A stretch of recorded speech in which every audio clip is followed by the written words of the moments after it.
नमस्कार दोस्तों, ocean network में आपका स्वागत है। मैं हूं ओमकार चौधरी।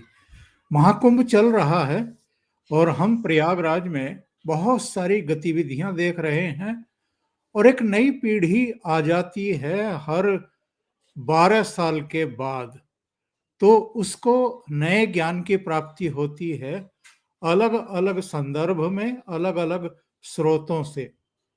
जैसे बहुत सारे लोगों को ये जानकारी मिल रही है, जो नागा साधु होते हैं वो अपने जीते जी अपना एक तरीके से अंतिम संस्कार भी कर लेते हैं। जो अपने तर्पण होते हैं, जो तमाम पिंडदान से लेकर के वो सब अपने जीते जी कर लेते हैं और उसके बाद वो नागा साधु बन जाते हैं। अगर हम आम जीवन की बात करें, अगर हम राजनीति की बात करें, तो कई बार लगता है कि कुछ नेता बहुत बदहवासी की स्थिति में पावर अपने हाथ से खिसकते हुए देख करके ऐसी हरकतों पर आमादा हो जाते हैं जिनसे लगता है कि वो भी अपना राजनीतिक अंतिम संस्कार उस बदहवासी में करने पर आमादा हैं। और कई बार लगता है कि जैसे वो होता है ना कि एक कहावत भी है, विपरीत बुद्धि वाली। जब विनाश आता है तो बुद्धि काम करना बंद कर देती है या कुछ विपरीत हरकतें आपसे कराती है। और कई बार आप लोगों को या तो मूर्ख समझते हैं या नासमझ समझते हैं, या ये मानते हैं कि जो हम समझा देंगे लोग वैसा ही मान लेंगे। और जब कोई राजनीतिक भंवर में फंस जाता है, अगर किसी की कश्ती फंस जाती है, तो उसके बाद जो बहुत विशेषज्ञ गोताखोर होते हैं उनका कहना ये है कि ऐसे लोगों को तो वो भी नहीं बचा पाते हैं।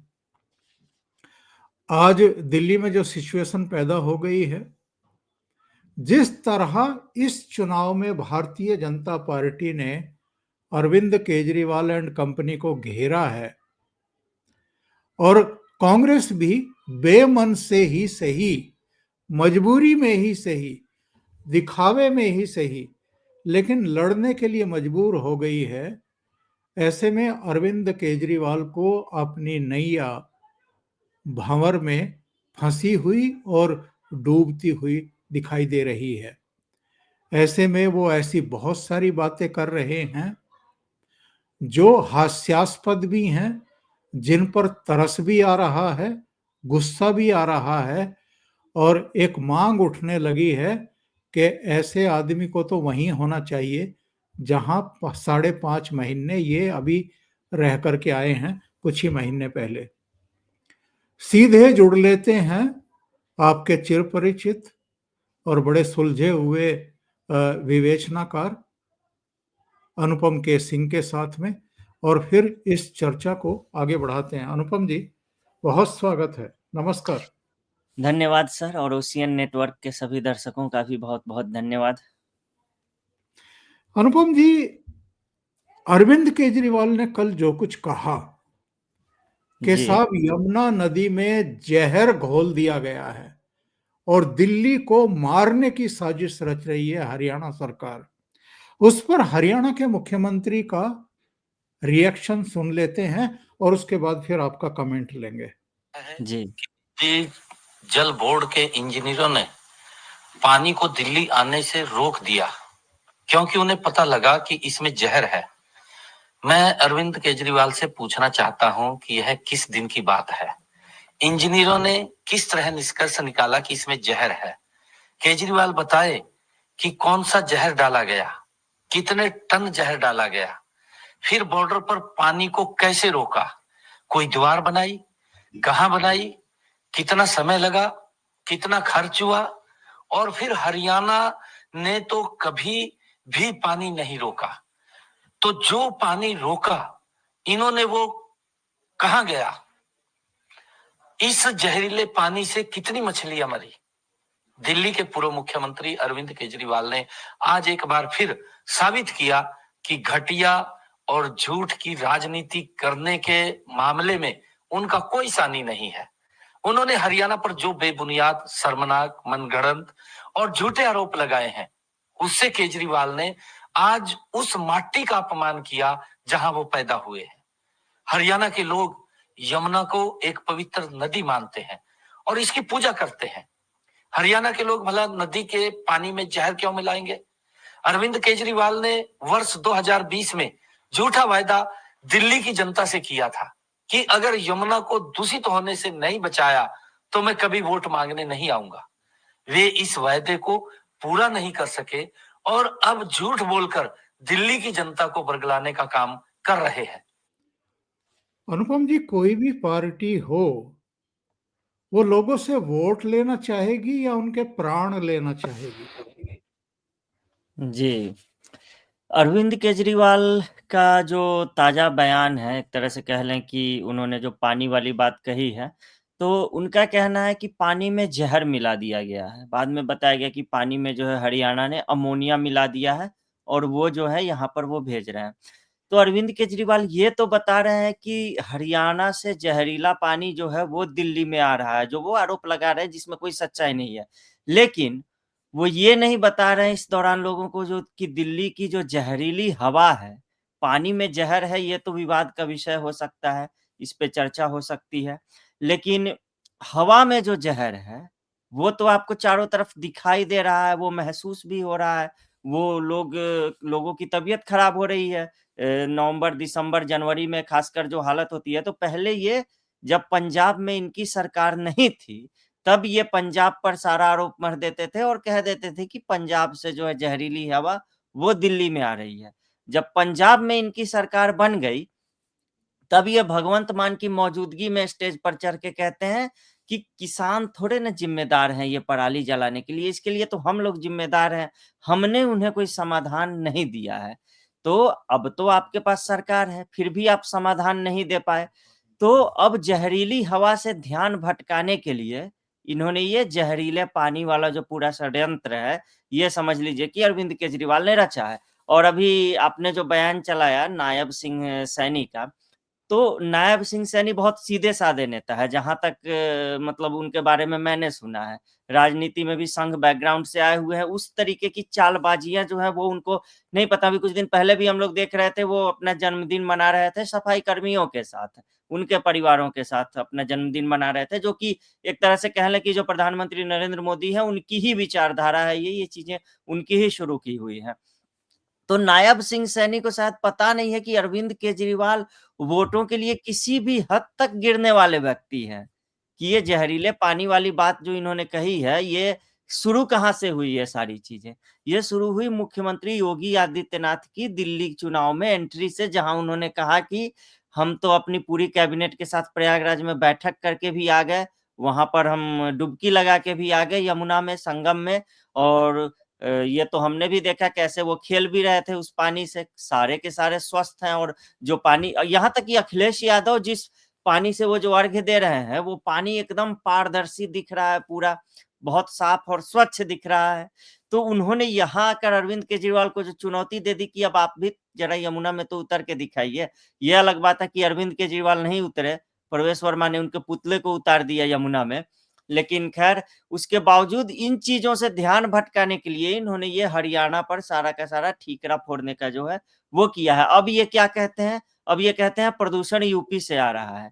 प्रदूषण यूपी से आ रहा है, गंदा पानी हरियाणा से आ रहा है और पहले जो ज़हरीली हवा थी वो पंजाब से आती थी। फिर आपने क्या किया है पिछले 10 वर्षों में इन चीज़ों से निपटने के लिए? इसी से भागने के लिए ये पूरा तमाशा ये जो है वो रच रहे हैं। जी। और ये सब कर क्यों रहे हैं? जी, जी। इनसिक्योरिटी लग रहा है कि घिर गए हैं बुरी तरह, क्योंकि जी, एक दिन पहले 2 घटनाएँ हुई।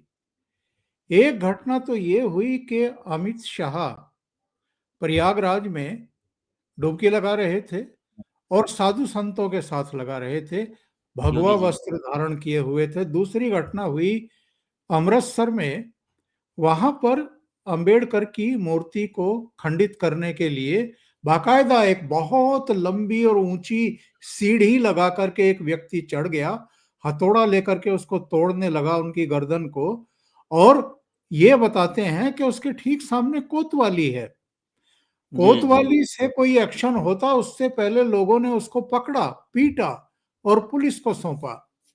डॉक्टर अंबेडकर की तस्वीर लगा करके ये मीडिया के लिए वीडियो बनाते हैं और भगत सिंह की भी फोटो लगाते हैं। इनकी पत्नी ने तो इनकी भी फोटो लगा दी थी जब ये तिहाड़ में थे। तो कहने का आशय ये है कि जिनके नाम पर आप वोट मांगते हैं उनकी प्रतिमा तक की आप सुरक्षा नहीं कर पा रहे हैं। दिल्ली में दलितों की संख्या काफी है। सेंट्रल दिल्ली से लेकर के कई सीटों पर निर्णायक मतों की संख्या है उनकी, वो उलटफेर कर सकते हैं। ये डॉक्टर अंबेडकर की प्रतिमा से हुई छेड़छाड़ या तोड़फोड़ से ध्यान डाइवर्ट भी करना चाहते थे और फैला दो ऐसी बात जिसका कोई सिर है ना पैर है। जी। असल में है क्या, इनकी एक परेशानी का एक और कारण है।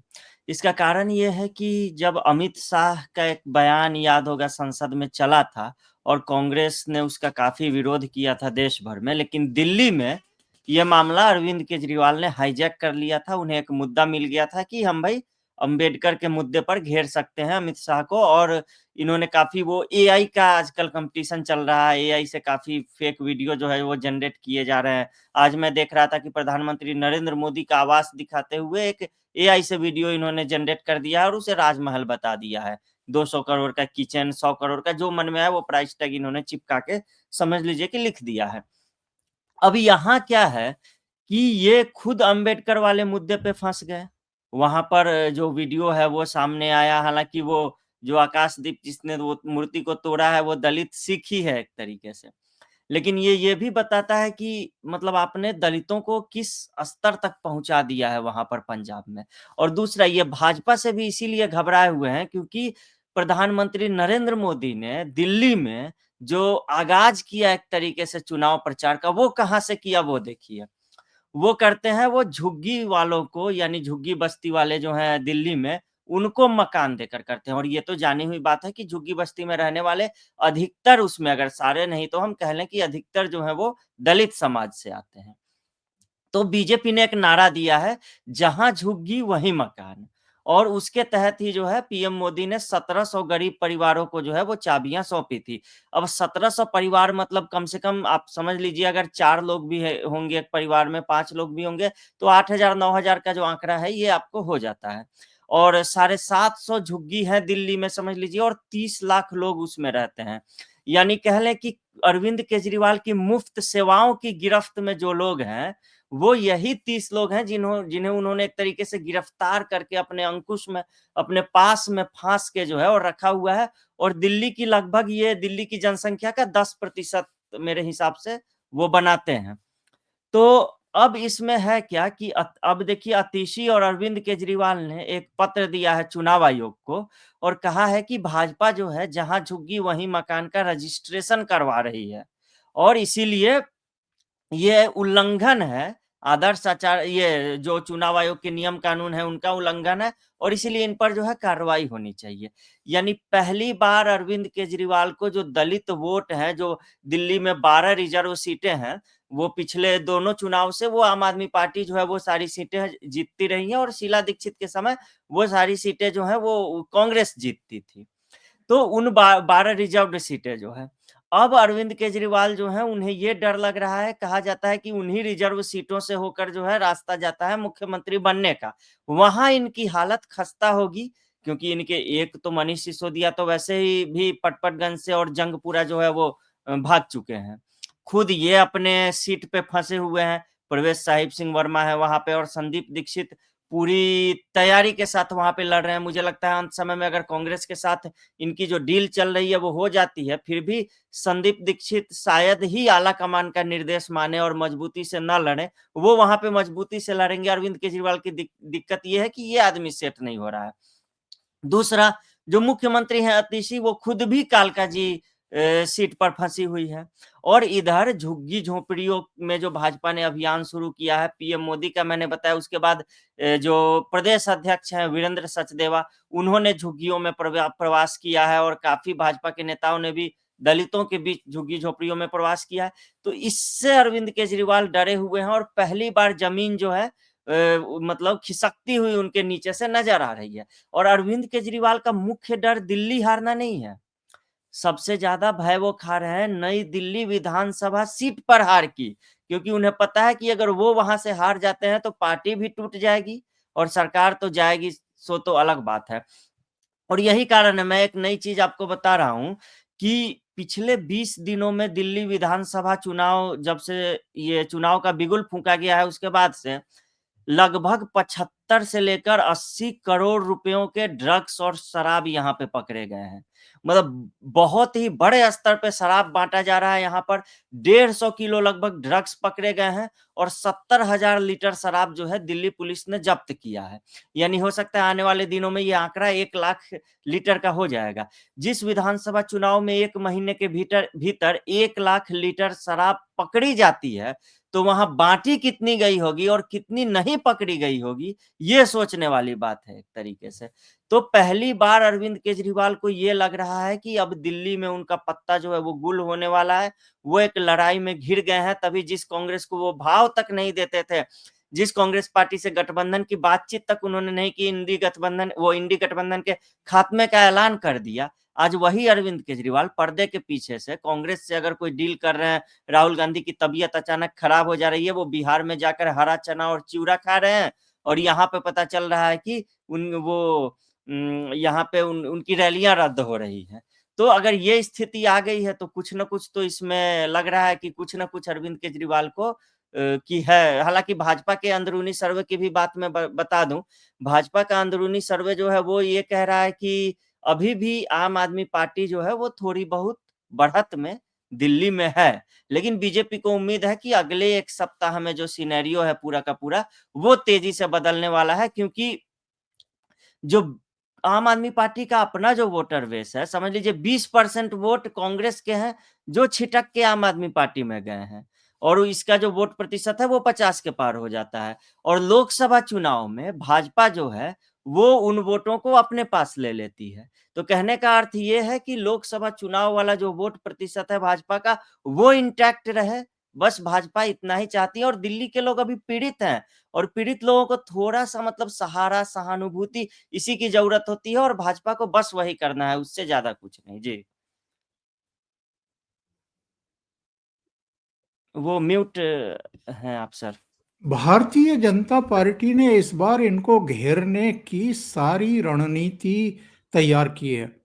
जैसे जी, जो ये लोकप्रिय घोषणाएं करते थे, प्राइम मिनिस्टर ने खुद अपनी स्टेज से कह दिया था कि वो सब जारी रहेगी, बल्कि इनसे अधिक घोषणाएं उन्होंने कर दी हैं।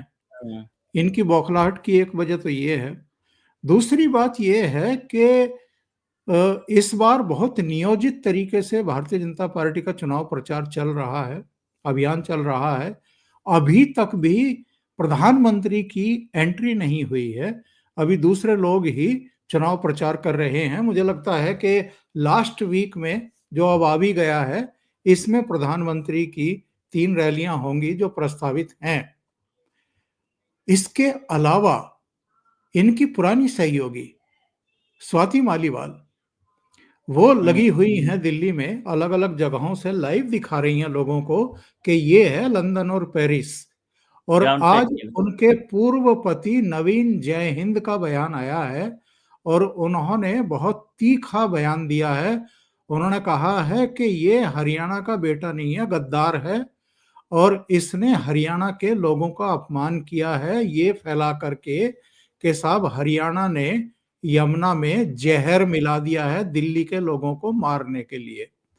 तो बोला कि इनके खिलाफ मानहानि का नहीं, आपराधिक केस दर्ज किया जाना चाहिए और इनको दिमागी संतुलन का इलाज कराना चाहिए। जी, अरविंद जी, केजरीवाल का भी बयान आया है जो मैं पढ़ करके हंस रहा था। ये कह रहे जी, हैं कि केस दर्ज करना है कर लो, फांसी पे चढ़ाओगे क्या? पहले भी तो गिरफ्तार करा चुके हो। तो वो एक कहावत है ना कि नंगे का क्या भीगेगा,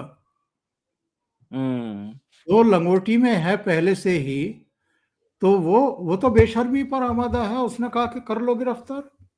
जी, जी। और दिल्ली जल बोर्ड की जो अध्यक्ष हैं शिल्पा शिंदे, वो तो खुद अरविंद केजरीवाल का जो बयान है उसको नकार चुकी हैं, उसको फैक्चुअली इनकरेक्ट यानी तथ्यात्मक रूप से गलत जो है वो बता चुकी हैं और उन्होंने बाज़ाब्ते चीफ सेक्रेटरी को पत्र लिखा है और ये तक आशंका जताई गई है कि इससे जो है सो कि एक भगदड़ वाली स्थिति बन सकती है। दिल्ली में लोग पानी पीने से पहले डरेंगे और फिर अगर इस स्थिति में कोई कुछ ऐसा हादसा हो जाता है या फिर कुछ भी दंगे हो जाते हैं, तो इसकी ज़िम्मेदारी कौन लेगा?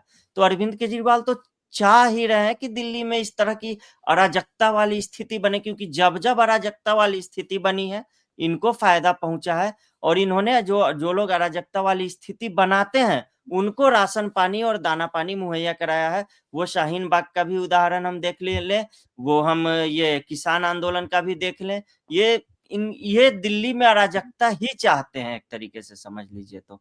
और भाजपा जहाँ तक बात है कि फ्रीबीज वाली बात है, तो ये बात तो सही है, इससे कोई इनकार नहीं कर सकता है कि पिछले 10 वर्षों में जो दिल्ली का खास करके अब 20,000, 25,000, 30,000 कमाने वाले जो लोग हैं, उनके लिए 3,000, 4,000, 5,000 अगर बच रहा है तो बड़ी बात होती है। वो सोचते हैं कि चलो भाई जो है उसको ही जिता देते हैं और हमारा जो कुछ तो बचत हो रहा है भाई। लेकिन मैं एक जगह बैठा हुआ था तो एक ऑटो वाले ने मुझे बताया कि अरविंद केजरीवाल जितना देता है उससे ज़्यादा दूसरे पॉकेट से एक तरीके से समझ लीजिए कि छीन लेता है उससे ज़्यादा। फिर उसने गालियाँ बकनी शुरू कर दी अरविंद केजरीवाल को जिसका मैं सार्वजनिक रूप से वो जिन शब्दों का मैं इस्तेमाल भी नहीं कर सकता। और दिल्ली में ये ऑटो वाले या फिर तिपहिया वाहन कह लें ये इसीलिए भी महत्वपूर्ण हो जाते हैं क्योंकि 1 लाख के लग दिल्ली एक बड़ा महानगर है, यहाँ 1 लाख के करीब जो है तिपहिया वाहन वो यहाँ पे चलते हैं और कई ऐसे हैं जो मैं देखता हूँ कि डबल शिफ्ट में चलाते हैं यानी एक तिपही ऑटो होगा उससे 2 ड्राइवरों की भी 2 ड्राइवरों का परिवार भी है, वो उससे जुड़ा होगा।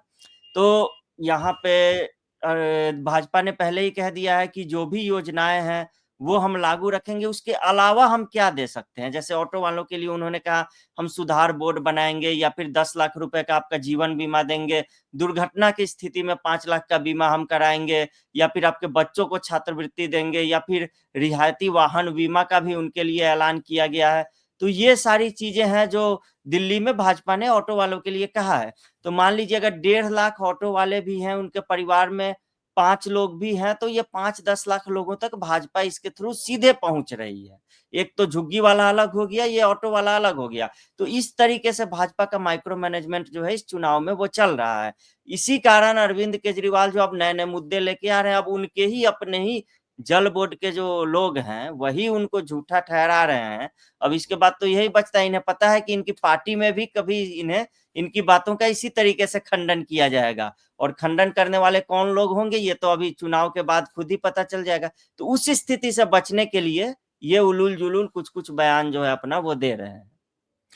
इनको लग रहा है कि मामला हाथों से निकल चुका है और दिसंबर 2023 के 5 राज्यों के चुनाव हों जिनमें से 3 में 205 कैंडिडेट खड़े किए थे, सबकी जमानत जब्त हुई थी। हरियाणा का जी। विधानसभा चुनाव हो, 88 कैंडिडेट खड़े किए, 87 की जमानत जब्त हो गई। गोवा से भी हार के आ पंजाब चुके हैं। पंजाब की 13 लोकसभा सीटें लड़ी, 3 जीत पाए, 10 हार गए। दिल्ली की 4 लड़ी, चारों हार गए। इससे पहले 2019 में 7 लड़ी, सातों हारे। 2014 में सातों हारे। जहां-जहां चुनाव लड़ रहे हैं, हर जगह चारों खाने चित हो रहे हैं। तो अब बदहवासी की स्थिति है।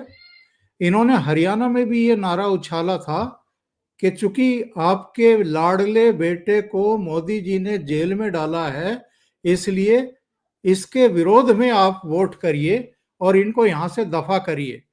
तो उनको तो दफा नहीं किया, इनको दफा कर दिया। अब आप देखिए, एक लिस्ट लेकर के माइक पर ये कुछ पढ़ रहे थे, वो मैं दर्शकों को सुनाना चाहता हूं, आप भी सुनिए। जी, जी।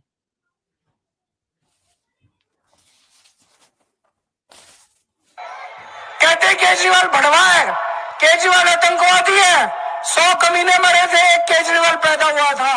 केजरीवाल नमक हराम है, केजरीवाल पाकिस्तानी है, केजरीवाल नक्सलवादी है, केजरीवाल नकली है, केजरीवाल हरामजादा है, केजरीवाल राक्षस है, केजरीवाल मायावी है, केजरीवाल बेशरम है, केजरीवाल धोखेबाज है, केजरीवाल झूठा है, धूर्त है, मक्कार है, गधा है। ये अच्छा, लवणासुर वाला पार्ट छोड़ दिया इन्होंने। बाकी तो सब ठीक है, लेकिन ये भड़वा और हराम ज्यादा है, ये तो मैंने किसी के मुंह से नहीं सुना। ये इन्होंने खुद इजाद किया है क्या? जी, जी, इन्हें इसके ये मतलब ये देख रहे हैं कि ये हेमंत सोरेन वाला मॉडल ये अपनाना चाह रहे हैं। एक तो इसमें थोड़ा-सा मैं ये जोड़ देते हैं कि इनको कम से कम भड़वा और हरामज़ादा इस तरह के शब्द तो किसी भाजपा नेता ने तो कम से कम किसी साधारण से कार्यकर्ता ने भी इन्हें कभी निजी बातचीत में भी, आपसी बातचीत में भी, मैं जो कार्यक्रमों में जाता रहता हूँ, वहाँ भी किसी ने इस तरह की गाली जो है वो इनको वहाँ भी नहीं देते हैं। तो हाँ, इनको लवणासुर ज़रूर बताते हैं, जो इनको उसमें इंक्लूड करना चाहिए था। मैं तो कहूँगा कि आप ट्वीट कर देंगे तो ये हो सकता है कि ये भूल सुधार कर लेंगे थोड़ी-सी। लेकिन ये देख रहे हैं हेमंत सोरेन वाला मॉडल, कि ये देख रहे हैं कि हेमंत सोरेन जेल जाते हैं, फिर वहाँ से वापस आते हैं, फिर उनका जो वोट बैंक है, जो जनजाति है, वो उनके पीछे गोलबंद होता है, फिर वो जीत जाते हैं और कैसे चंपई सोरेन को वो बगावत करते हैं, उनसे अलग हो जाते हैं, फिर भी ये जीत जाते हैं। तो ये देखना है कि हमारी पार्टी में भी तो यही स्थिति है। हमारे खिलाफ भी कई लोग बगावत करने के लिए तैयार हैं और मैं भी तो जेल जा चुका हूँ, तो क्यों ना मैं उस जेल जाने के बाद उसको सहानुभूति की कार्ड के रूप में उसे खेलूँ और फिर दिखाऊँ कि देखो मुझे कैसे गाली दी जा रही है। और ये मुझे लग रहा है मोदी वाला मॉडल भी फ़ॉलो कर रहे हैं। तो प्रधानमंत्री को तो सोनिया गांधी जैसे लोगों ने उस समय मौत का सौदागर से लेके हत्यारा से लेके तमाम तरह की चीज़ें गुजरात में जाकर कही थी, जिस कारण वो गुजराती अस्मिता वाला उन्होंने उससे जोड़ा था कि गुजरात में लोग आके और गुजरातियों को गाली दे रहे हैं। तो ये मोदी और हेमंत सोरेन का मिला-जुला वाला जो मॉडल है, उसको फ़ॉलो करके अपने लिए सहानुभूति कार्ड खेल के और फिर वो जीत हासिल करना चाह रहे हैं। लेकिन मुझे नहीं लगता है कि इसका कोई बहुत ज़्यादा असर होगा, क्योंकि हेमंत सोरेन के पीछे एक वोट बैंक था, जो गोलबंद था। नरेंद्र मोदी के पीछे गुजराती अस्मिता के नाम पे ही कम से कम, क्योंकि दिल्ली की कोई बहुत ज़्यादा अलग संस्कृति नहीं है। यहाँ की समाज या फिर पहनावा कह लें तो वो बहुत ज़्यादा अलग नहीं है। कह लें कि उसको हम अलग नहीं कर सकते हैं आस-पास के इलाकों से। लेकिन गुजरात की कम से कम ये है कि वहाँ की एक अलग संस्कृति है, अलग लोग हैं, सब कुछ अलग है। तो गुजराती अस्मिता से उस समय जो है उससे जोड़ा गया था। तो वही कारण है कि अब अरविंद केजरीवाल को लग रहा है थोड़ा-सा मोदी ले लेंगे, थोड़ा-सा हेमंत सोरेन ले लेंगे और हम जो है यहाँ पर दिल्ली में जीत जाएँगे। लेकिन वो भूल जाते हैं कि उनके पीछे ना कोई गुजराती वोट बैंक है, ना उनके पीछे कोई जनजातीय वोट बैंक है, उनका अपना कोई वोट बैंक है ही नहीं। इस बात को वो बार-बार भूल जाते हैं। यही कारण है कि आजकल भगत सिंह नहीं दिखाई दे रहे हैं, इनके भगत सिंह की जगह जो है गांधी ने ले ली है आजकल। अब गांधी और अम्बेडकर पे ये जो है सो कि ज़्यादा जोर दे रहे हैं। क्योंकि भगत सिंह के नाम पे पंजाब में वोट हो सकता है इन्हें मिले होंगे, इन्हें लग रहा है कि दिल्ली में तो भगत सिंह के नाम पर कोई वोट मिलेंगे नहीं, तो ये वापस गांधीवादी और अम्बेडकरवादी हो गए हुए हैं। जी। और 8 फरवरी के बाद क्या होगा इनका? मैं जो सिनेरियो देख रहा हूँ, उसमें 2-3 मतलब जो है सो कि चीज़ें बन सकती है। एक तो ये हो गया कि आम आदमी पार्टी का जो कैडर है, उसे स्पष्ट निर्देश दिया गया है कि कालका जी में उस ऊर्जा के साथ काम नहीं करनी है, जिस ऊर्जा के साथ आप बाकी दिल्ली में जो है काम कर रहे हैं। यानी कहने का मतलब है कि अरविंद केजरीवाल जीतें और अतीशी हारें, ये वाला कॉम्बिनेशन ये बनाना चाह रहे हैं, क्योंकि उसके बाद ऑटोमैटिक ही अतीशी जो है वो रेस से बाहर हो जाएँगी और इन्हें ऐसा भी लगता है कि उसके बाद उसको जो भी पद देंगे तो वो इनके एहसान तले जो है वो दबी रहेंगी।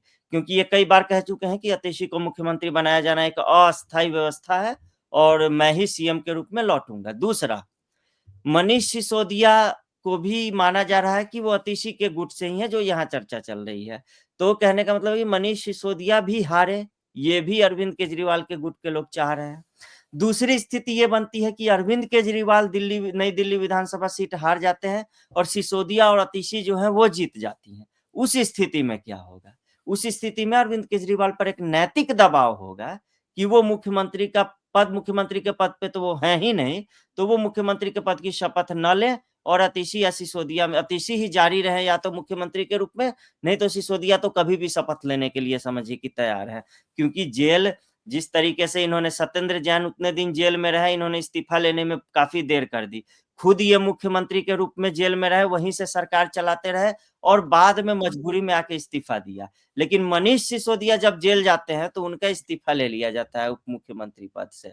तो ये चीज़ें जो आम आदमी पार्टी में बगावत की स्थिति यही ये जो फैसले हुए हैं, जो भेदभाव हुआ है, वही यहाँ बगावत की स्थिति पैदा करती है। तो ये सिनेरियो अगर बनता है कि अतिशी सिसोदिया जीत जाएँ और केजरीवाल जो है वो हार जाए, तो ये इनके लिए बहुत खराब स्थिति होगी, क्योंकि उस स्थिति में पंजाब भी इनके हाथों से समझ लीजिए कि लगभग फिसल चुका होगा। बस उसी एक चीज़ को अवॉइड करने के लिए ये दिल्ली भी हार जाए, लेकिन ये चाह रहे हैं कि हमारी जीत हो, अतिशी सिसोदिया हारे किसी तरह। लेकिन ये तो इनके पार्टी के चुनाव जीतने की स्थितियां आप बता रहे हैं। जी, जी। जो संकेत और संदेश हैं और जो जमीन से सूचनाएं मिल रही हैं, उसमें तो लग रहा है कि इनके चारों खाने ये चित्त होने वाले हैं, पैर ऊपर को होने वाले हैं। तो ऐसी सिचुएशन में पार्टी बचेगी, टूटेगी? जी, देखिए यहाँ पर दिल्ली में जो बात हुई है मेरी लोगों से, तो कई लोग ऐसे हैं, ऐसे लोगों की संख्या बहुत अधिक है जो लोकसभा चुनाव में भाजपा को वोट देते हैं और विधानसभा चुनाव में वो 2015 से ही आम आदमी पार्टी को वोट देते रहे हैं। लेकिन अब वही लोग कह रहे हैं कि हमने 1 बार भरोसा कर लिया, हमने 2 बार भरोसा कर लिया। व्यक्तिगत अरविंद केजरीवाल के खिलाफ अगर आम आदमी पार्टी को हम पूरी आम आदमी पार्टी को न भी लें, तो व्यक्तिगत अरविंद केजरीवाल के खिलाफ लोगों में आक्रोश जो है वो एक तरीके से चरम पे है। जो पार्टी के मुखिया हैं या डी फैक्टो मुख्यमंत्री हैं, उनके खिलाफ एंटी इनकम्बेंसी जो है वो चरम पे है। जो भी बुजुर्गों की पार्क्स में बातचीत होती है या फिर लोगों की होती है, उनका ये कहना है कि अब तक तो धोखे में हमें रखा था, हम तो नया समझ के इसको जो है आज़मा रहे थे, लेकिन ये तो एक नंबर का धोखेबाज निकला। और जिस तरीके के ये ड्रामे कर रहे हैं, इन्हें दिल्ली जो है सो कि बिहार या उत्तर प्रदेश या फिर कोई पिछड़ा उड़ीसा नहीं है कि यहाँ पे सोशल मीडिया पर जो भी चल रहा होता है, वो यहाँ के लोगों के फ़ोन में या फिर उस पे पहुँचता है। तो ये मूर्ख अब ज़्यादा दिन तक एक कहा जाता है कि आप बहुत से लोगों को बहुत अधिक दिन तक मूर्ख बना के हमेशा के लिए नहीं रख सकते हैं। तो इन्होंने दिल्ली की जनता को सामूहिक रूप से उनकी चेतना की परीक्षा ली है एक तरीके से। उनके मतलब उनकी बुद्धिमत्ता की परीक्षा ली है इन्होंने। तो अब वही जनता इन्हें जो है बाहर निकालने का रास्ता लगभग दिखा चुकी है। मैं जिस क्षेत्र में रहता हूँ वहाँ से मनीष सिसोदिया जो हैं वो विधायक बनते हैं और उनकी उपलब्धि क्या है? उन अब तो अवध ओझा वहाँ से लड़ रहे हैं। मैं देख रहा था अवध ओझा के काफ़ी पोस्टर लगे हुए हैं और कहीं-कहीं पोस्टरों में से उनका गोल चेहरा बच्चों ने काट के निकाल लिया है या फिर कहीं-कहीं वो गोल चेहरे की जगह जो है काले रंग का कुछ जो है वो कलिख पोत दिया है वहाँ पे। तो वहाँ पे मनीष सिसोदिया की उपलब्धि क्या है कि कहीं डीडीए के फ्लैट में एक इतना बड़ा छोटा-सा गेट लगवाया और वहाँ बड़े-बड़े अक्षरों में बोर्ड लगा के लिख दिया गया है कि ये उप मुख्यमंत्री मनीष सिसोदिया के सौजन्य से और स्थानीय विधायक मनीष सिसोदिया के सौजन्य से लगाया गया है। तो कहने यानी का मतलब गेट गेट जो है वो मनीष सिसोदिया के सौजन्य से लगा है। जी, हाँ, छोटा-सा दरवाज़ा समझ लीजिए और वैसा दरवाज़ा उसे लगाने में मुझे नहीं लगता है कि 3-4 हज़ार से ज़्यादा रुपए लगते होंगे या फिर 2 लोग आए और ठोक के चले गए, लेकिन उसको ये अपनी उपलब्धि के रूप में गिनाते हैं। तो ये मैं उदाहरण दे रहा हूँ, एक स्टैंडर्ड अगर इसको मान लें, तो ये किन उपलब्धियों को लेकर जनता के बीच जा रहे हैं, ये एक सोचने वाली बात होगी। अब वहाँ पे तो अवध ओझा नए चेहरे हैं और उनके खिलाफ भी लोग उनको पता ही नहीं। मैं कुछ दिन पहले ये भी चर्चा चल रही थी कि अवध ओझा विधानसभा सीट अपना चेंज करना चाह रहे हैं या फिर वो चुनाव से वापस जाना चाह रहे हैं, लेकिन फिर उन्हें समझाया गया कि इससे काफ़ी नकारात्मक असर जाएगा कि पार्टी के जो उम्मीदवार हैं वो पाँव पीछे खींच रहे हैं। तो इसी कारण उन्हें कहा गया है कि आप रहिए यहाँ पर और लड़िए चुनाव। ये और बात दूसरी तो अरविंद केजरीवाल के बारे में भी कही जाती है कि वो भी नई दिल्ली से भागना चाहते थे, लेकिन लोगों का कहना था कि आपने अगर अपनी सीट बदली संदीप दीक्षित और प्रवेश वर्मा के भय में, तो पूरी दिल्ली हारेंगे आप। बहुत गलत मैसेज जाएगा। मनीष सिसोदिया के लिए तो एक तरह से जेल जाना वरदान ही साबित हुआ कि वो जो है सो कि बड़ी आसानी से अपनी सीट चेंज करके ले गए और एक जहाँ पे मुस्लिमों और सिखों की अच्छी खासी जनसंख्या है, वहाँ से वो लड़ रहे हैं क्योंकि अभी लाइमलाइट उन पे नहीं है। हो सकता है अभी वो उप मुख्यमंत्री रहते दिल्ली एक अकेला ऐसा कह लें प्रदेश है जहाँ पे शिक्षा और शराब एक ही व्यक्ति को दोनों विभागों की जिम्मेदारी दी गई थी। लेकिन अब मनीष सिसोदिया के ऊपर से सारी लाइमलाइट जो है वो हट चुकी है और अरविंद केजरीवाल के ऊपर है। यही कारण है कि जब मनीष सिसोदिया के सीट चेंज करने की इतनी चर्चा हुई, तो अरविंद केजरीवाल अगर सीट चेंज करते तो सारा का सारा मामला ही गड़बड़ हो जाता और उन्हें बिल्कुल। जो दिक्कत है वो भाजपा से नहीं है या फिर पब्लिक से नहीं, उन्हें दिक्कत अपनी पार्टी से है, अपनी पार्टी के लोगों से। उन्हें अभी कुछ दिन पहले पंजाब सरकार चुनाव आयोग ने एक बार कहा और पंजाब सरकार ने उनकी सुरक्षा हटा दी।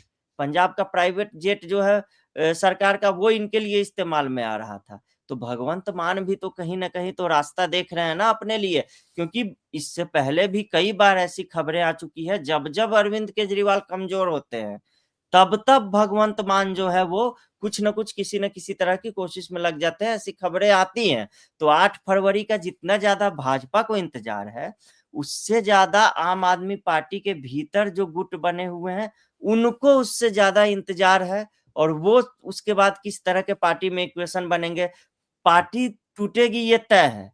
पंजाब वाली अलग हो जाएगी, दिल्ली वाली अलग हो जाएगी। दिल्ली वाली में भी 2 फाड़ होगी, ये भी मतलब तय ही मान के चलिए, अगर आम आदमी पार्टी हारती है उस स्थिति में। और भाजपा का जितना आक्रामक चुनाव प्रचार चल रहा है, हालाँकि बीच में कुछ देर के लिए भाजपा बैकफुट पर गई थी, जब वो पूर्वांचल वाला मुद्दा उछाला गया था और ऋतुराज गोविंद नाम का एक विधायक जो है वो काफ़ी उकसा रहा था शहजाद पूनावाला को, और इन्होंने वो झा सरनेम को लेकर कह दिया था कि मैं भी चाहूँ तो ऐसा कह सकता हूँ, लेकिन कहूँगा नहीं।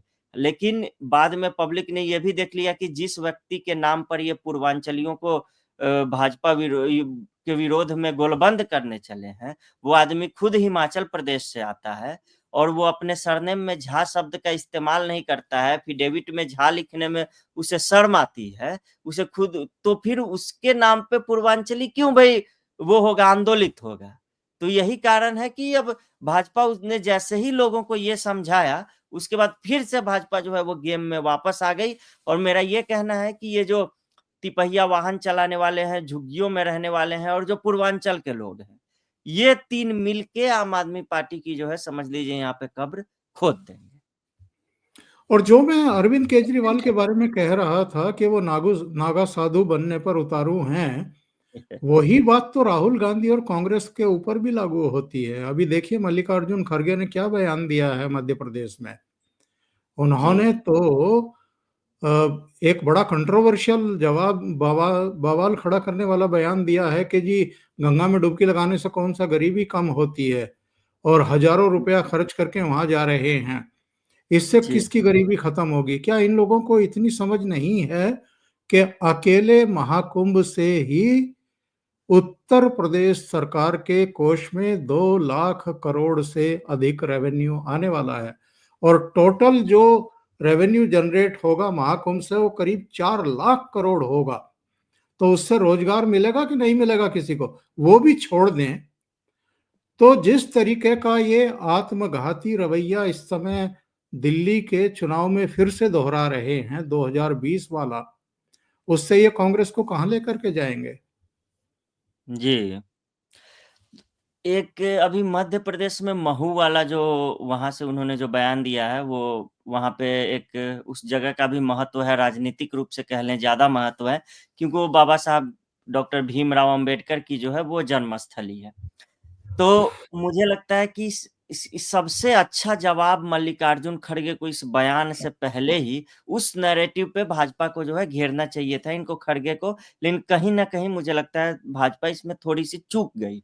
शिवराज सिंह चौहान ने एक ट्वीट किया था और फेसबुक पर भी तमाम सोशल मीडिया प्लेटफ़ॉर्म्स पर उन्होंने लिखा था और उन्होंने ये कहा था कि अगर आप महू आ रहे हैं, तो फिर जो बाबा साहब का स्मारक है, उसको भी देख लीजिए। जो वहाँ पे बना हुआ है, और ये भी देख लीजिए कि उसे बनवाया किसने है, और ये भी देख लीजिए कि किसकी सरकारें थीं जब वहाँ पर काम जो है वो रोक दिया गया। शिवराज सिंह चौहान ने ये पूरा लिख के बताया, लेकिन मुझे लगता है कहीं न कहीं अगर इस मामले को उसी समय उठाया जाता है एकदम काफ़ी ज़ोर-शोर से, कि ये जहाँ पे जा रहे हैं वहाँ पे जो क तमाम कार्य हैं वो भाजपा सरकार ने करवाए हैं अम्बेडकर की जन्मस्थली पर, तब शायद जो है थोड़ा-सा इसमें बैलेंस बनता। लेकिन वहां पे खड़गे पहुंच जाते हैं, लेकिन जो काम भाजपा को करना चाहिए था वो खड़गे नहीं कर दिया वहां से महाकुंभ पर बयान देकर। तो महाकुंभ पर बयान देने वाले वो पहले नेता भी नहीं है, इससे पहले उनकी ही पार्टी के नेता कह चुके हैं कि कोई कह चुका है कि पापी लोग जाते हैं महाकुंभ में, कोई कह चुका है वहां पे जो है सो कि मलमूत्र का पानी है, तो कोई कुछ कह चुका, हाँ कोई कह चुका है कि वहाँ काफी अनहाइजेनिक है, वहां लोगों को बीमारियां हो रही हैं। तो एक तरीके से अपनी पार्टी की जो सोच है, पार्टी की विचारधारा है, उसी को मल्लिकार्जुन खड़गे ने जो है वो आगे बढ़ाया। किनके तुष्टिकरण के लिए? तो उनके तुष्टिकरण के लिए जिन्होंने खड़गे के ही परिवार के लोगों को मार डाला था, कभी पहले की बात है ये। उनके तुष्टिकरण के लिए खड़गे ने जो है सो कि हिंदुओं को गाली देने के ये काम किया है। और फिर इनकी बेशर्मी देखिए, ये एकदम कैलकुलेटेड था, क्योंकि ऐसा नहीं था कि अचानक इनके मुंह से ऐसा कुछ निकल गया। मल्लिकार्जुन खड़गे पहले तो भाषण में ये बात कहते हैं वहां पे, फिर ये सोशल मीडिया पे वायरल होता है, और सोशल मीडिया पर वायरल होने के बाद उनके हैंडल से ट्वीट आता है वीडियो का वो वाला हिस्सा काट कर, और उस पे स्पष्ट लिख कर कि ये जो है सो कि क्या महाकुंभ में जाने से गरीबी जो है वो मिट जाएगी। और वो वाला भी अभी मैं देख रहा था कि उस पे 5-6 हजार लोग जो है वो रिप्लाई कर चुके हैं। उन्हें पता है गालियां पड़ेंगी, उन्हें पता है कि ये बयान जो है सो कि सही नहीं है, लेकिन इसके बावजूद किसी खास वर्ग का उन्हें तुष्टिकरण करना है, इसीलिए इस बयान को प्रचारित किया गया, इस पर माफी मांगने की बजाय, समझ लीजिए। तो और मल्लिका संभवतः इसलिए भी कि अखिलेश यादव चूंकि डुबकी लगा आए, तो कांग्रेस को हम्म लग रहा होगा कि ये मौका है, जब मुस्लिमों को संतुष्ट करो, उनको बताओ कि देखो हम महाकुंभ के खिलाफ हैं, और अखिलेश यादव तो महाकुंभ में जाकर के हिंदुत्ववादी अपने आप को शो कर रहे हैं, हम नहीं कर रहे। जी, अखिलेश यादव अभी कुछ दिनों पहले शुभंकर मिश्रा के साथ पॉडकास्ट में उन्होंने कहा था कि भाजपा जो है वो धीरे-धीरे खत्म हो जाएगी। लेकिन इस बयान का जो पहला हिस्सा था, वो सुनने लायक था। उन्होंने कहा था कि कांग्रेस जो है वो खत्म हो चुकी है, ठीक वैसे ही भाजपा जो है वो धीरे-धीरे खत्म हो जाएगी। तो अखिलेश यादव ने कह दिया कि कांग्रेस पार्टी खत्म हो चुकी है, तो कांग्रेस को तो मिर्ची लगना एकदम स्वाभाविक था इसका। और अखिलेश यादव से पहले मुलायम सिंह यादव भी जा चुके हैं वहाँ पर महाकुंभ में, और अभी समाजवादी पार्टी का जो है वहाँ पे पूरा का पूरा शिविर बना हुआ है। और मैं एक और रोचक बात आपको बता दूं कि महाकुंभ में कांग्रेस का भी शिविर है। कांग्रेस ने भी महाकुंभ में अपना एक शिविर बना रखा है, वहां पे उनके पार्टी के कार्यकर्ता लोग हैं, लेकिन वहां पे तस्वीर किसी देवी देवता की नहीं है। उनके जो अपने देवी देवता हैं, जो सोनिया गांधी, राहुल गांधी, प्रियंका गांधी, उनकी तस्वीरें पूरे शिविर में आपको मिल जाएगी। लेकिन अभी जो ग्राउंड रिपोर्टर से वहां की एक मुझे बात हो रही थी, तो उसने मुझे बताया कि कांग्रेस का शिविर वहां पे लगा हुआ है, सपा का शिविर लगा हुआ है, लेकिन इनके शिविर में कहीं भी देवी देवताओं की तस्वीरें नहीं है, इनके अपने देवी देवताओं की तस्वीरें हैं। तो इससे आप समझ जाइए फिर। तो कांग्रेस पार्टी को यहाँ पर, कांग्रेस यही सोच रही थी ना कि हरियाणा और महाराष्ट्र में जो है हम जीतेंगे, और बड़ी जीत के बाद मोल भाव वाले मेज पे जो है हम सबसे ऊंची वाली कुर्सी पे बैठेंगे। लेकिन ऊंची वाली कुर्सी तो दूर की बात है, इन्हें मेज के नीचे बिठाने के लिए भी ये लोग तैयार नहीं है। तो उसके लिए कुछ तो करना पड़ेगा। अब आपस में इंडी गठबंधन में जो रार मची हुई है, तो अब इस कारण जो है सपा पर ये लोग निशाना तो साध ही रहे हैं एक तरीके से। और मिल्कीपुर विधानसभा उपचुनाव में यहाँ भी ये भी एक कारण है कि यहाँ इन्हें मजबूरी में अगर ये प्रत्याशी उतारते, तो फिर अवधेश प्रसाद को ट्रॉफी लेकर घूमने वाले सिर्फ अखिलेश यादव ही नहीं है, राहुल गांधी भी उन्हें अपने बगल में बिठाते थे और ट्रॉफी की तरह उन्हें लेके घूमते थे। उनके ही बेटे के खिलाफ कांग्रेस अगर प्रत्याशी उतारे, तो ये भी गलत संदेश जाता। तो ये मजबूरी का गठबंधन है, जहां इन्हें वही करना है जो सपा चाहेगी। क्योंकि अभी राहुल गांधी कुछ दिनों पहले बिहार गए थे, वहां क्यों गए थे ये भी देखिए।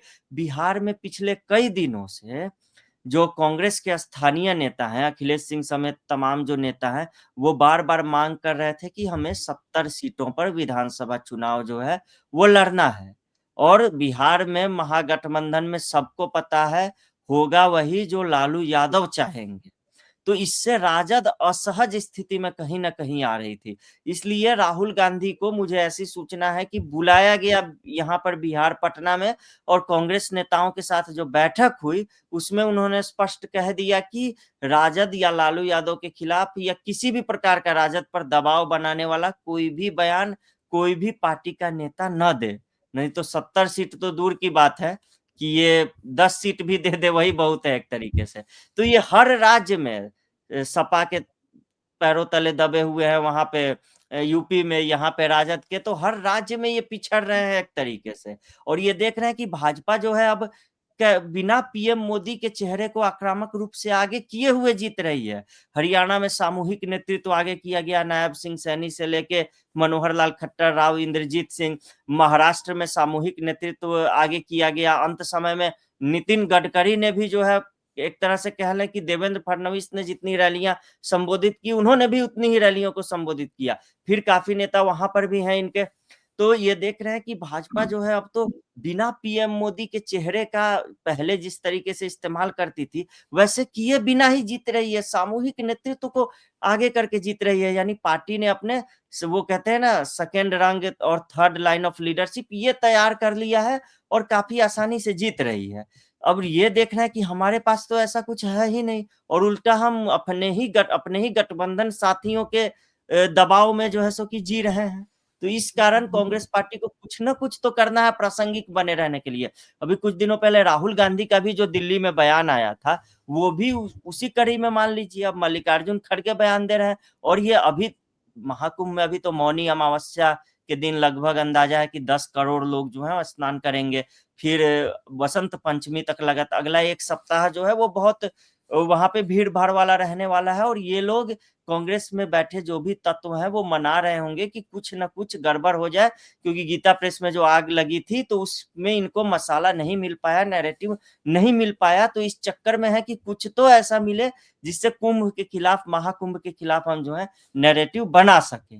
तो इस इंतजार में ये लोग हैं, और प्रासंगिक बने रहने के लिए अगले कुछ दिनों में और भी इस तरह के भड़काऊ बयान जो है वो आए तो आश्चर्य नहीं होना चाहिए। कल एक दिग्विजय सिंह का वीडियो आया था और मुझे देख करके हंसी भी आ रही थी और इन लोगों पर तरस भी आ रहा था। हम दर्शकों को भी दिखाते हैं उस वीडियो को। जय बापू, ये जय भीम है और ये जय संविधान है जो मेरे दिल में बसा हुआ है। धन्यवाद। मतलब बहरूपिया बनने की कांग्रेस में होड़ लगी हुई है। और ये देखिए राहुल गांधी का चित्र, ये भी जय भीम का दुपट्टा पहनने के लिए अब अभिशप्त हो गए हैं। और ये इनकी हालत प्रधानमंत्री नरेंद्र मोदी ने लोकसभा में जो अंबेडकर का अपमान नेहरू से लेकर के इनकी पूरी पीढ़ियों ने किया है, उनको भारत रत्न तक नहीं दिया। और अमित शाह ने राज्यसभा में जो इनकी धुलाई की थी, उसके बाद से इनको ये दौरे पड़ने शुरू हुए हैं। जय भीम का नारा लगाओ, वैसे दुपट्टे डालो और अपने आप को अंबेडकर भक्त घोषित करो। यानी नेहरू को भूल गए, इंदिरा को भूल गए, राजीव गांधी को भूल गए जो 3-3 भारत रत्न है इनके परिवार में, और अंबेडकर का जय भीम का नारा लगा रहे हैं आजकल। जी, सबसे पहले तो मुझे लगता है अगर ये जितना भीमवादी बने, जितना अम्बेडकरवादी बने, तो इससे भाजपा को डरने की कोई ज़रूरत नहीं है। इससे डरे चंद्रशेखर रावण, इससे डरे मायावती, इससे डरे ओम प्रकाश राजभर, जितने भी मतलब जो भी दलित जातियों के नाम पर जो पार्टियाँ जिन लोगों ने बना रखी है और दलितों के वोट लेते हैं, तो वो इनसे डरेंगे। और वो जितना इनसे डरेंगे एक तरीके से, उतना समझ लीजिए कांग्रेस से दूर भागेंगे और कांग्रेस के खिलाफ एक तरीके से आक्रामक होंगे। और राहुल गांधी ये भी तो बताएं कि जो देश के सर्वाधिक समय तक केंद्रीय मंत्री रहने वाले नेता हैं जगजीवन राम, तो जगजीवन राम को क्यों आगे बढ़ाया था, ये भी तो जनता को बताएं। ये तो सबको पता चल गया है कि हाँ भाई अंबेडकर को इन्होंने 2-2 बार हराया था, लेकिन डॉक्टर भीमराव अंबेडकर को काउंटर करने के लिए इन्होंने जगजीवन राम को खड़ा किया और उनको बार-बार मंत्री बनाया कि हमारे पास देखो अंबेडकर से भी बहुत बड़ा दलित नेता जो है वो है। तो कह लें कि अंबेडकर वाली पिच पर कांग्रेस की ये पिच है ही नहीं, और न ही एक तरीके से समझ लीजिए कि भाजपा की पिच है। क्योंकि भाजपा का जो है वो भाजपा को जो दलित वोट जो मिलते रहे हैं, वो अंबेडकर के नाम पर आज तक नहीं मिला है। जो गाँवों में 2019 के लोकसभा या 2024 के लोकसभा चुनाव के दौरान गाँव में महिलाओं से, बुजुर्ग महिलाओं से बात करने पर वो क्या बोलती हैं कि ये मोदी ने भेजा है, ये जो राशन आता है ये मोदी ने भेजा है, ये जो पैसे आते हैं वृद्धा पेंशन के ये मोदी ने भेजे हैं। तो कहने का मतलब ये है कि उस दौरान ये नहीं सोचती है कि मोदी भाई अंबेडकर को मानते हैं, कि गांधी को मानते हैं, कि भगत सिंह को मानते हैं, इससे कोई फर्क नहीं पड़ता है। जो भाजपा की केंद्र सरकार की जन कल्याणकारी योजनाएं हैं, उससे दलितों का के वोटों का एक बड़ा वर्ग जो है वो भाजपा की तरफ शिफ्ट हुआ है। ये मैं असली दलितों की बात कर रहा हूँ, ये मैं सोशल मीडिया के दलितों की जो है बात वो नहीं कर रहा हूँ, जो पहले कांग्रेस के साथ हुआ करता था और कांग्रेस से जैसे-जैसे जो तमाम क्षेत्रीय पार्टियां टूटकर निकली तो फिर वो उसमें चला गया।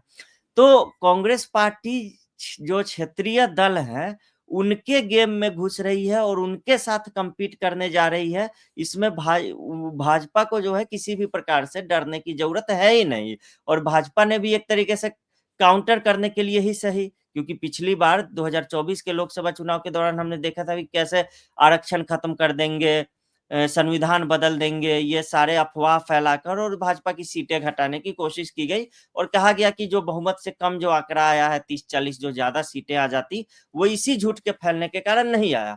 तो इस बार इसीलिए भाजपा ने भी एक तरीके से मैं देख रहा था सोशल मीडिया में कुछ लोग नाराज़ भी थे कि भाजपा इतना क्यों अंबेडकर कर रही है, भाजपा क्यों दलित कर रही है, सवर्णों का क्या?